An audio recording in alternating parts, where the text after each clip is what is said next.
ta'ala. But I really want to talk about something that's very interesting in the Quran. And subhanallah, the Quran was revealed to the people, about the people. لِلنَّاسِ عَنِ النَّاسِ. Meaning what? Meaning all of our relationships, how to navigate relationships, how to raise our children, how to interact with our spouses. All of these different types of relationships are actually somehow mentioned in the Quran as a guide to us. Main points that the prophets themselves went through. Because here's the beautiful thing about the prophets. I want to ask you a question. Why Allah has sent prophets in shape of humans, not in shape of angels? Do you agree with me? If Allah wants to send prophets in shape of angels, He could have, right? But He sent prophets as humans. Why do you think? Why do you think Allah chose to send prophets to us from our race, from our humanity, humans? Why? Why do you think? Any answers? Bismillah. So they can communicate with people, okay? What else? What do you think in the back? Why do you think Allah has sent prophets in shape of humans? Any answers in the back? Yes, Bismillah. Can help people, can communicate with people. These are great answers. What else? Min nafs al-madda, okay.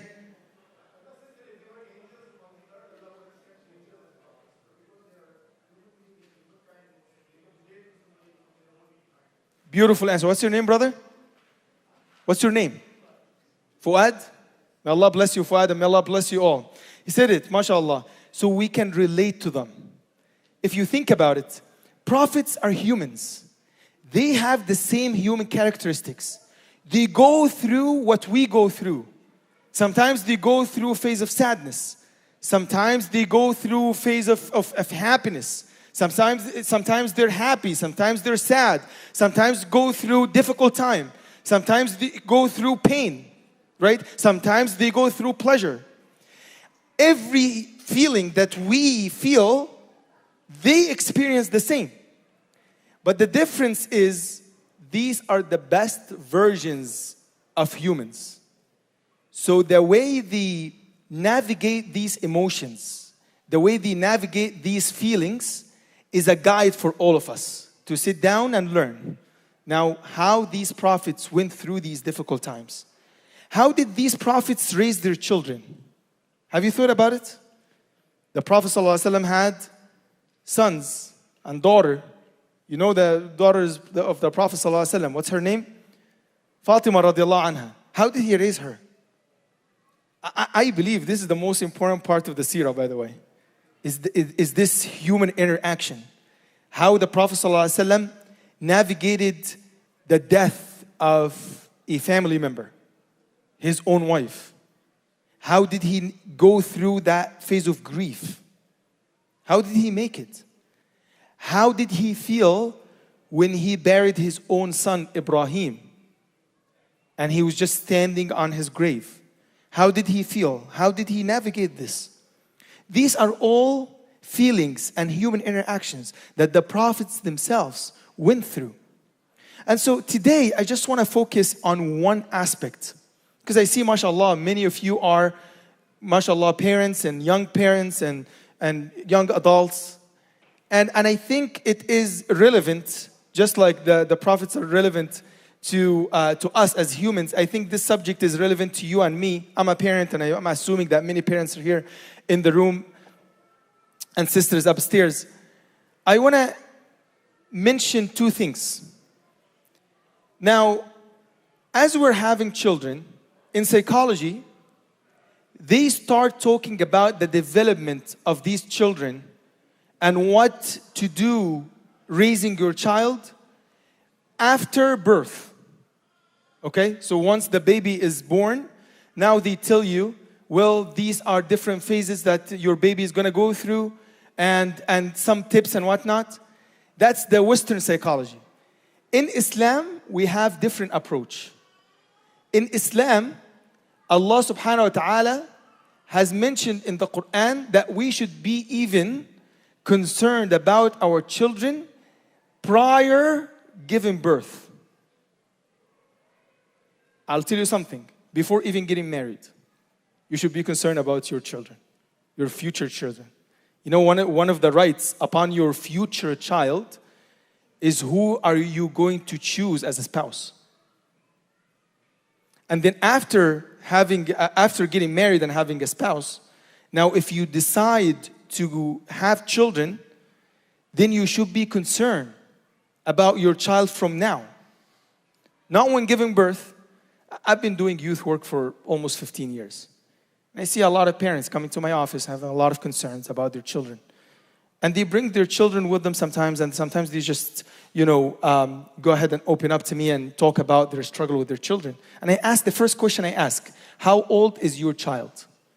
If they tell me 15, 16, 17, my answer always, the first word that comes out of my mouth, it's too late. But we can discuss, we can see what are our options. But it's too late. Why? Because you should start before getting married. This is when you should start. Okay? Maryam alayhi salam, in Surah Al Imran, Allah subhanahu wa ta'ala has mentioned that she said, Rabbi inni nadartu laka ma fi batni muharrara fataqabbal minni. She was concerned about her child. As she is pregnant, she was telling Allah, Ya Allah, I want to set my intentions straight from now. I want my child, I want to dedicate my child to you, Ya Allah. I want him to be righteous. She's thinking about the future of her child. So yes, it starts way early. And then experts say that there are 3 phases. And we'll see how the prophets went through this. The first phase is after giving birth all the way to 7-year-old. That's the first phase. And this phase is interesting. And believe me, it is the most crucial phase in the development of your child. You may think that, oh, well, my child is very young. Not yet. I want to tell you that what your child is going through in these years will have an impact on them the rest of their lives.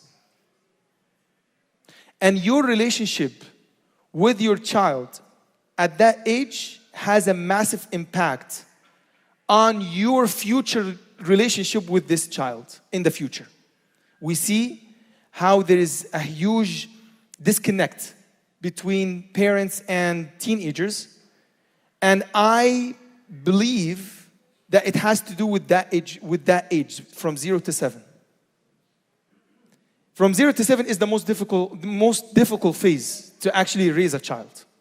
Why? Because it requires a lot of energy, a lot of efforts, a lot of time. And your child is not well developed yet, so there is no, open communication yet. You don't get to understand sometimes what they're going through. Sometimes they suppress their emotions through crying, sometimes through anger, sometimes through, different types of thoughts that they had that you have absolutely no idea about. And you wonder and say, why my child is behaving in this manner? It's difficult. One thing that the Prophet ﷺ, a technique that the Prophet ﷺ used to use with his child Fatima during her childhood, that he used to acknowledge her emotions, validate her emotions, especially a daughter. Because what the common challenge that I see with our girls, with our youth girls, are 2 main things. Number one, especially in the teenage years, I will get to this, but number one is a clear disconnect. They don't talk to us. They don't open up to us. When they're teenagers, they tend to distance themselves from us. They tend to stay in their rooms for a long time. They don't want to eat with us at the same table. So that's number one. And that has to do with the first phase. And I'll explain why. Number 2, obviously our daughters are struggling with their self-esteem. in their teenage years? Yes, and I will explain why in a second. So these are two things. And these two things are related to the first phase. Are you guys with me? Yes? Now, the Prophet ﷺ, he was the best father. The best father. So he used to do two things to his daughter Fatima. Number one, he used to praise her always. If he sits in a majlis like this, he has to call Fatima to sit next to him. She is so precious to the Prophet ﷺ. Especially with a girl? Yes, especially with a girl. At that age? Yes, at that age. Why? Because if she is not valued from her parents, then she will seek that validation somewhere else. And sometimes a common thing that teenagers are going through right now on social media, they seek this validation from social media, from Instagram, from TikTok, and they think that this is the only way I can actually value myself. When I get this attention, when I get these comments, when I get these likes, and when guys, text me, I will feel that I'm valued. Why? Because I don't see that from my own parents and my own family. Right? And this is very deceiving concept. I always, when I talk to the youth girls, I always say this. Your validation does not determine by social media, influencers or TikTokers. They have a deceiving way to set these standards for you. Your value is not determined by the way you look, for instance. Because they look in an image, these influencers, they pretend to be that perfect shape of body, this perfect hair, and they just show that to you, and they want you to think that this is the standard that I should meet, and if I'm not meeting this standard, then I'm not valuable enough. I told them, no. Your value is determined by how Allah sees you. We live in a hypersexualized society. Women tend to be valued according to their appearance. But Allah has asked women to cover because they should cover what's irrelevant. You should not value me according to my appearance. You should value me for who I am, for my values, for my principles. So going back to the first phase, the Prophet ﷺ used to bring his daughter Fatima to sit right next to him in every majlis. Why? He gives her that validation. You are so precious to me. You're valued. Okay, that's number one. Number two, he used to acknowledge his feelings, her emotions. One time, Fatima saw the Prophet ﷺ in front of the Kaaba crying. Sallallahu Alaihi Wasallam. Why? Because it was just like difficult time that the Sahaba are going through, and difficult time that that his family is going through, and they used to torture the Prophet sallallahu alaihi wasallam, throw him with this qadurat and impurity, and the Prophet was just sitting in a situation that was not the best for him. Who saw him? Fatima, radiallahu anha. So Fatima ran to the Prophet sallallahu alaihi wasallam to actually talk to him. She just felt bad that her father is going through this. I want you to imagine this. The Prophet probably has a million things in his head. He's concerned about the entire ummah. And she's a little girl coming, and he's not in the best of situations now. I can assume that if I would be in this situation, I'll tell her, like, what are you even doing here? Go back to your mother. I'm not in a good mood to talk to you right now, right? I'm just going through a difficult time. The Prophet ﷺ is brilliant. So he looked at Fatima radiallahu anha, and he acknowledged her emotions. He said to her, لا تخافي يا فاطمة. Don't worry, Fatima. Don't be afraid. Indeed, your father will be among the victorious. That's what he told her. He acknowledged her emotions. He gave her comfort. And he validated what she's going through because she was worried about her father. This is crucial. Praising your child. Not waiting for the first bomb to go to your child and to give her deceiving words so she can fall on that. You don't wait for this. You yourself validate your child and you yourself praise your daughter. Make her feel worth it. Validate her. Validate her emotions. Never dismiss her emotions. Never. So that's when it comes to the first phase, when it comes to the girls. What about boys? In this phase, and that's for boys and girls, you lead by example. You lead by example. You want your children to respect you down the road. Specifically during that phase, you need to show that you are a role model for your child. I want us to think about our children will eventually look like us when they get to our age. Would you like your child to be like you? It's an honest question. And if not, then what can you do? Especially when it comes to interacting with your child. For the sake of time, let's go to phase 2. Phase 2 is a bit tricky, which is from 7 all the way to 12, 13. And we call this pre-puberty. We call this pre-puberty. This age group, I call it the discipline age group. The discipline. Which means what?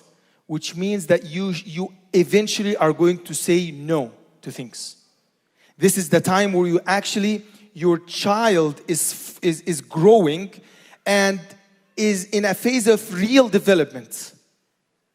And so that is the time where you actually step in and you redirect your child's behavior. And yes, you're allowed to say no. And believe me, one thing that I really dislike to hear when parents say, I want to be a friend with my child. Your children have a lot of friends. Your children don't need more friends.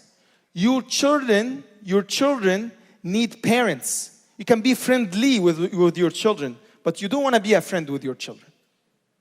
Your children need parents, need a father, need a mother. That's what your children need at that phase.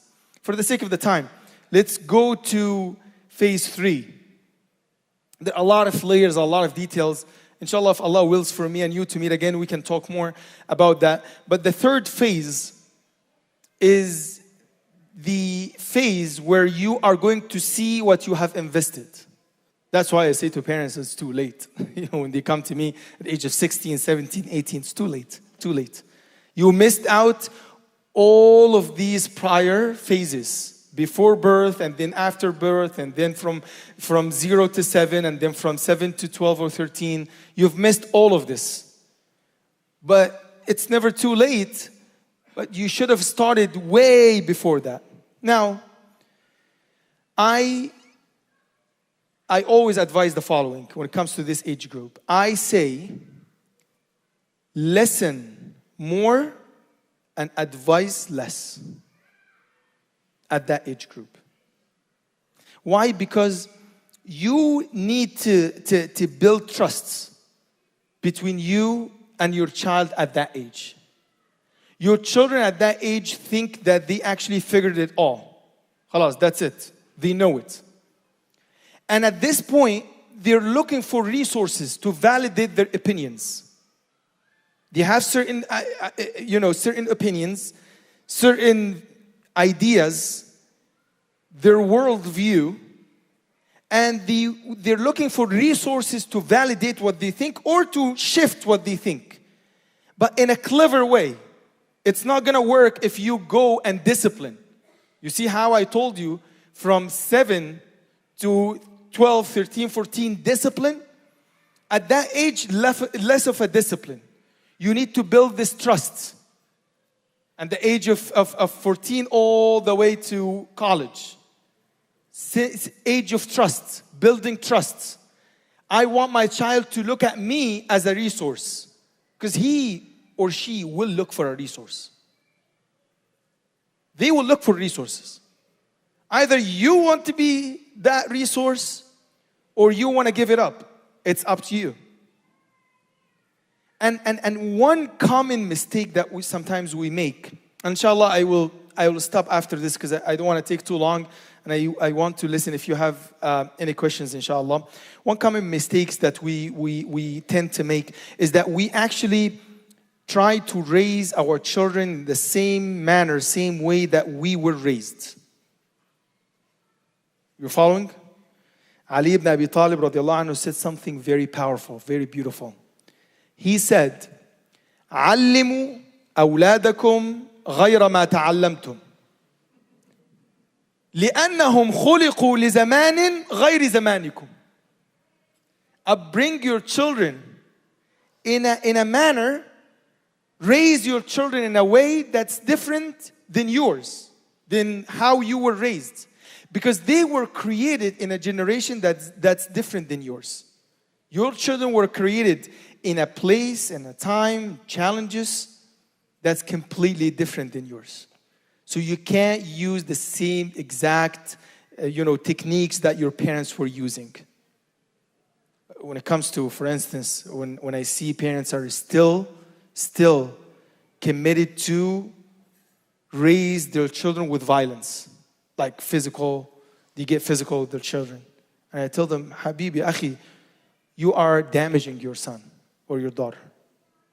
And then they tell me, one time I said it openly.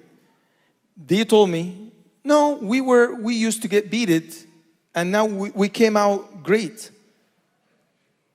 I said to them, well, are you sure that you came out great? I'm not sure about that. I'm not sure. Going back to the third phase, you listen more and you advise less. This is the time where you build this trust, inshallah ta'ala. I want to stop here. The concept, this subject is very crucial to many families. And it's very crucial to observe these things. If you are about to have a child, or if you have children, you need to learn more about this. This is just an introduction. That's an introduction. But this subject is very crucial when it comes to raising your children.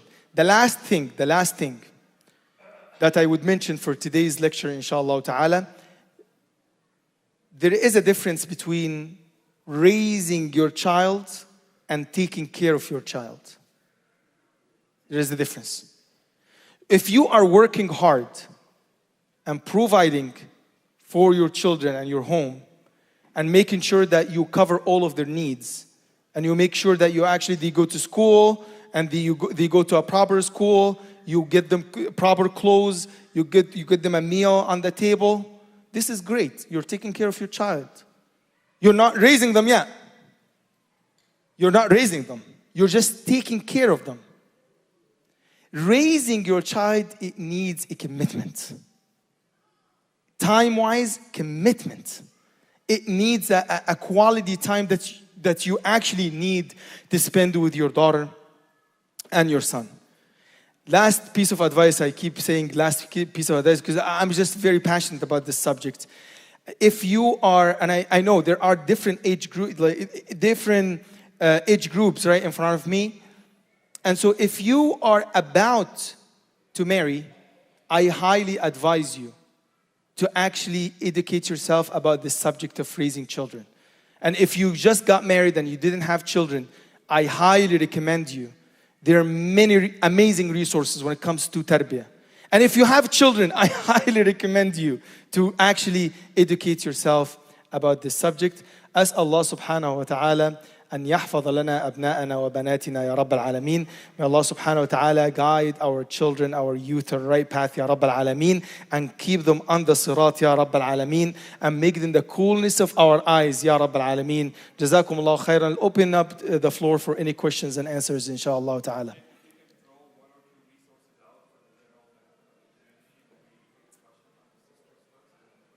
Absolutely. So some resources, obviously one of the resources that I myself read a lot from that resource is Yaqeen Institute. Yaqeen Institute has a couple of papers that are very important when it comes to raising children in the West and the challenges that our youth are going through, what our youth are going through in the West, especially in America. You said that's the first thing. Second thing, Sheikh? Okay, sisters, question first. Do you guys have any questions? Bismillah. Upstairs, any questions? You can throw a paper or something. Sorry? Okay, let me take the sisters first. Bismillah. Bismillah, sister. Alaikum assalam wa rahmatullah. Is there any way you can give her the mic? Oh, jazakallah khair.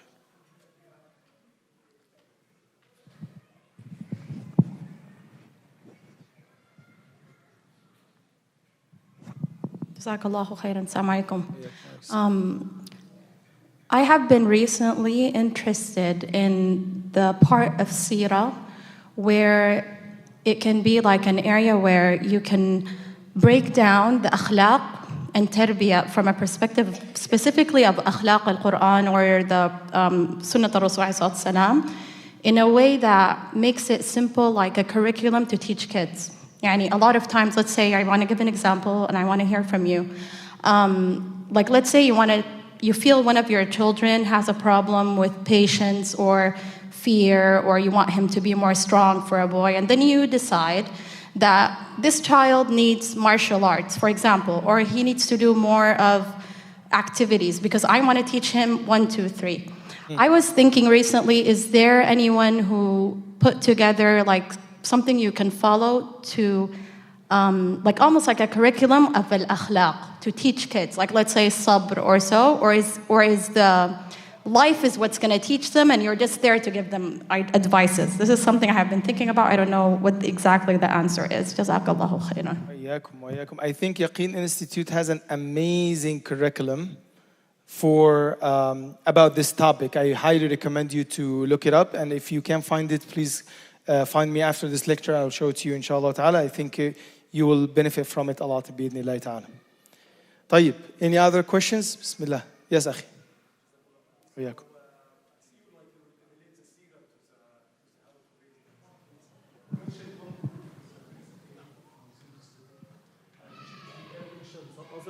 For the other ages as well.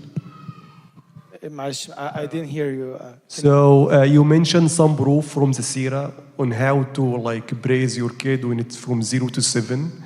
I appreciate if you can mention some other proofs from Seerah as well, you know, for the other age groups, like from 7 to 14 and 14 like for 20 or whatever. Because this will like make us like read the Seerah in a different way, you know. Yes, absolutely. I'll mention, because there are many things to be said, and we have such very limited time, but I'll mention one thing, okay? I'll mention one thing. I want you to think about this. Why there is a huge turnover rate when it comes to fresh graduates getting into jobs.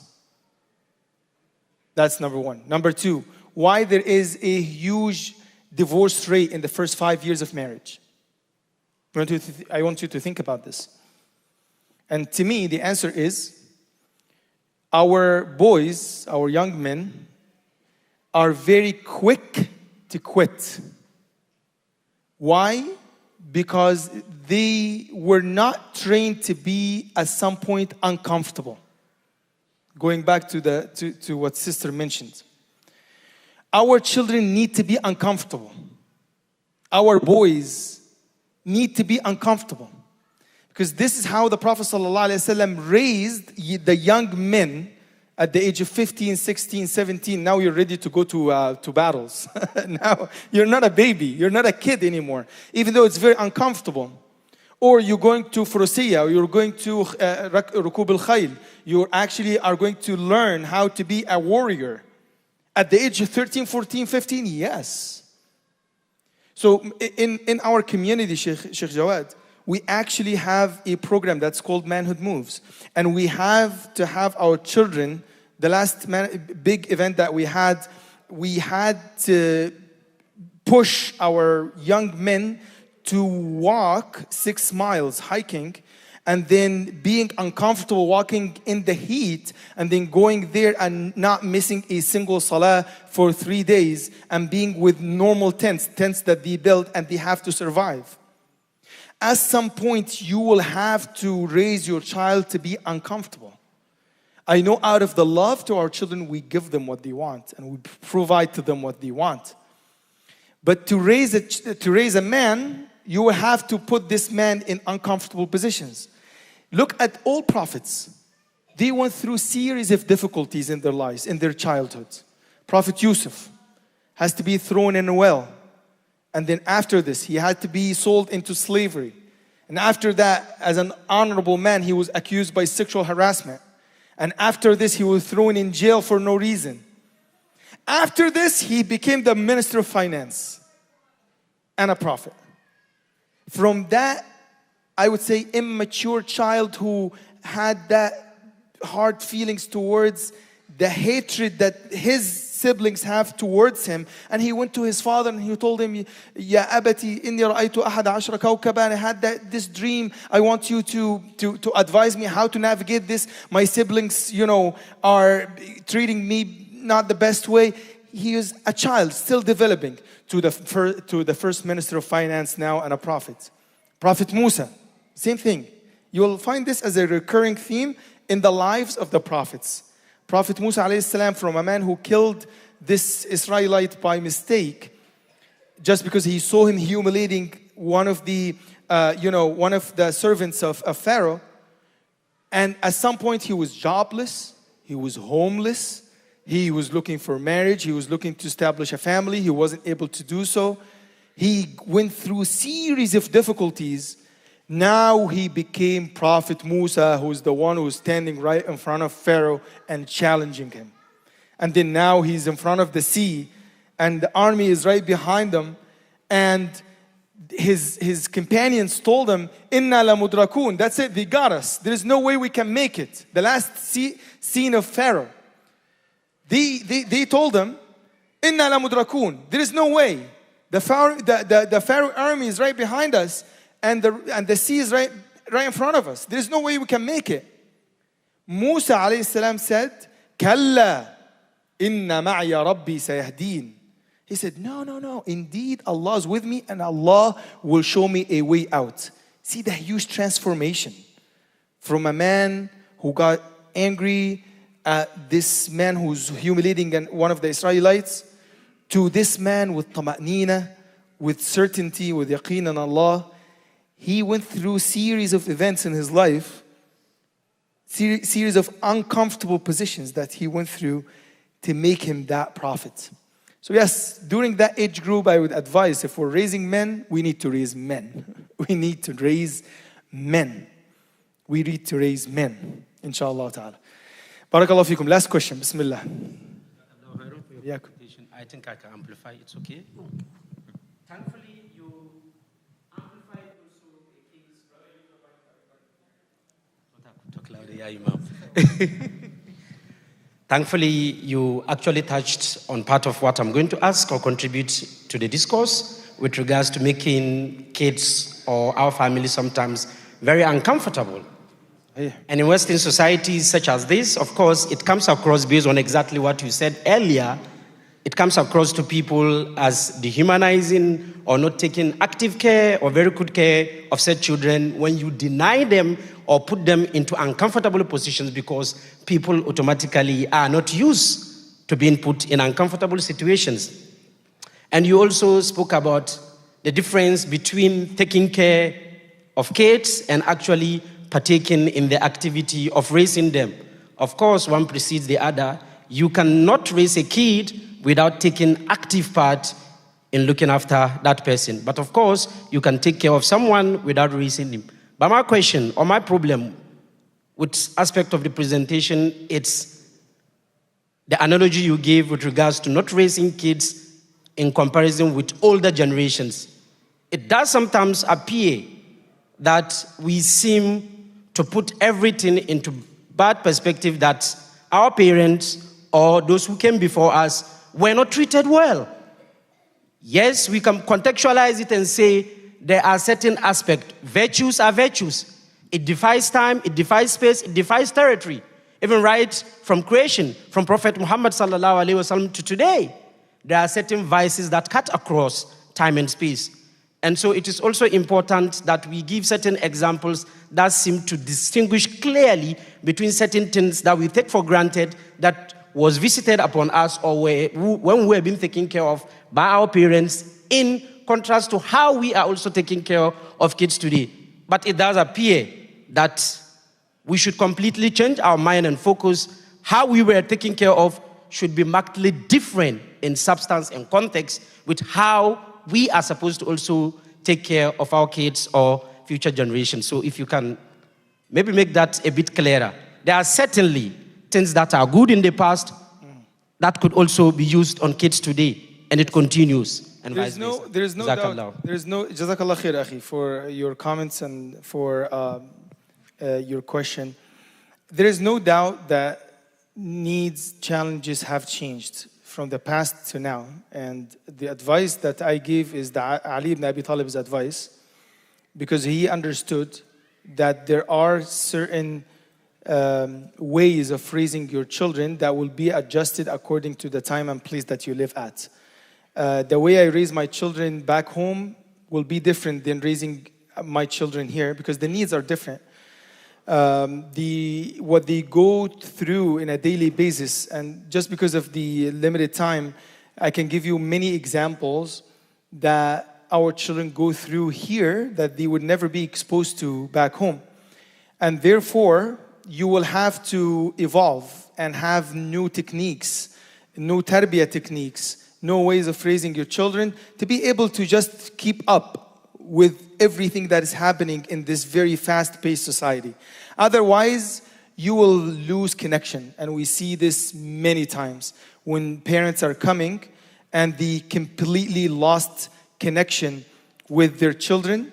And that's due to not fully understanding what they go through on a daily basis in this society. But inshallah, bi'idhnillah, if Allah wills, we can elaborate on that bi'idhnillah ta'ala for future events. But jazakallah khair. Barakallahu feekum. He's Egyptian, he's going to kill me. So I have to accept. I have to accept. Khalas, inshallah. Fair enough. Yes. Bismillah.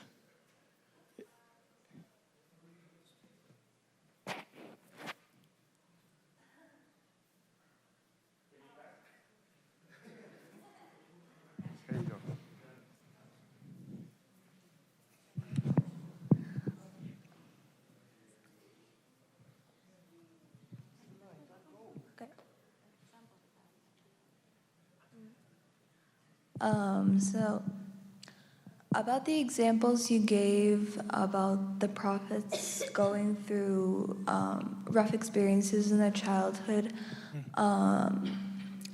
if Allah subhanahu wa ta'ala created these scenarios for them, how are the parents exactly to relate to these experiences in creating uncomfortable situations for their own kids? No, we don't ask. Jazakallah khair for your question. These events that happened to the prophets, it happened to them, and they did not desire to go through these difficult situations, but it happened to their lives. Allah has put these situations right in front of them, and so to show us how to actually navigate life with difficulties. What my advice was basically not to make life very comfortable for our children to the point that you are doing everything on their behalf. Let your children be responsible for their actions sometimes. Let your children go through life and try to figure it out. You don't have to figure out everything on behalf of your child. You need to give responsibility to your child. I see one common issue that we have in our community is that we're very overprotective over our children, to the point that we make even the decisions on their behalf. Why don't we just let our children figure it out themselves?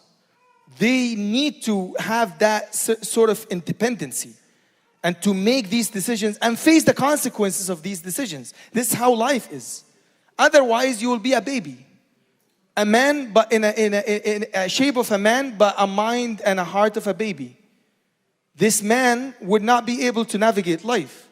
I need to teach my child to be responsible and to make these crucial decisions in his life and to take responsibility over these decisions and face consequences if it comes their ways. Inshallah ta'ala. Jazakallah khair. My last question. Bismillah. Bismillah. It's going to be quick for sure. You left us a cliffhanger this morning, during Jum'ah. You didn't tell us what the third one. So yeah, I just wanted to leave you with that joke. That's it. Thank you. Jazakallah khair. It was an amazing conversation. Allah barik feek. What about, so in the khutbah today we spoke about a story of one of my peers, Sheikh Youcef, and a convert Sheikh who was Christian, became an atheist, and then he embraced Islam. And he had a unique story on how he became Muslim.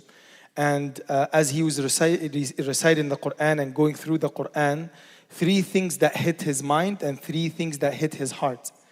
And I mentioned only 2 things that hit his mind and 2 things that hit his heart because I didn't get a chance, enough time to actually go through the rest of the khutbah. But guess what? We still have enough time for this 3.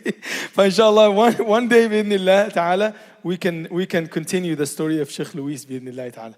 Barakallahu feekum, jazakumullah khairan. Assalamu alaikum wa rahmatullahi wa barakatuh. The cliffhanger continues. So inshallah, Sheikh is going to head out. Please feel free to come and greet him. And Sheikh, welcome to our community. And inshallah, we hope to see you again. And for the sisters, we actually had a book, how to talk so the kids will listen, and listen so the kids will talk. It covers a little bit of this stuff. Jazakumullah.